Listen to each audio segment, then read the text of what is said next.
I grew up next to the Berlin Zoo, and you have to realize that was just after the Second World War, and Berlin was still mostly rubble. We lived in a house that was one of two standing within many blocks.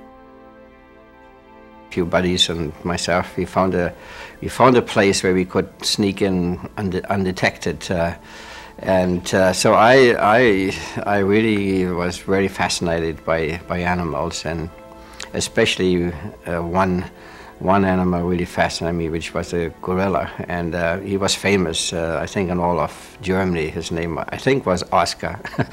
And I used to go there and be in front of him. He just sat there and sort of slowly rocking back and forth. I think he was terribly bored, but I poured my heart out to him, told him all my troubles, and he would slowly nod, and I thought he understood.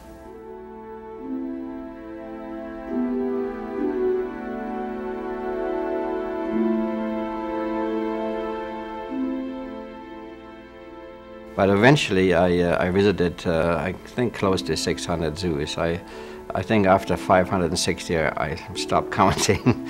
So I've been to all of them in America, and all of them in Canada, and most of them in Western Europe.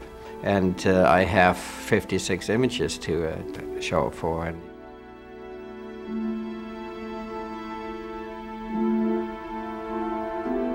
I set myself up right in front of these cages and look at them as theater sets, and then basically wait for something to happen, for the animals to showing themselves in the best possible way.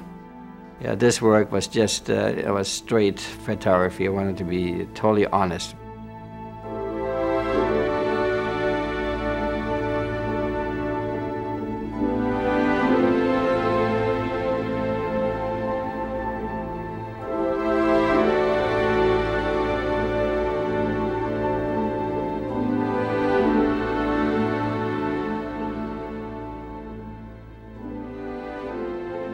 I think after a few years, I wasn't really looking at animals anymore. I was looking at the spaces that contained the animal, and color creates its own spaces. I'm not interested in very loud colors. I'm interested in subtlety, because I believe that subtlety has a longer lasting power.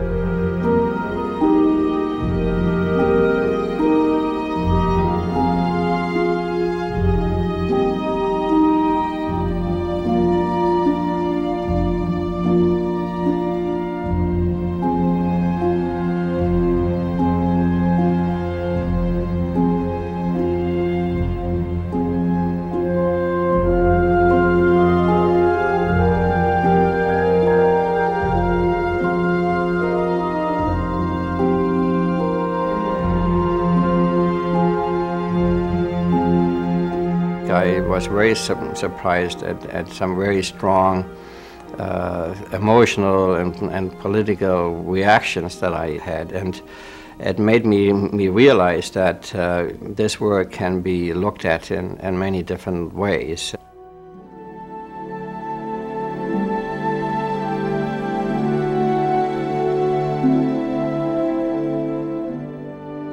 I think when one creates a work of art, the moment it's put out there, it takes on its own life.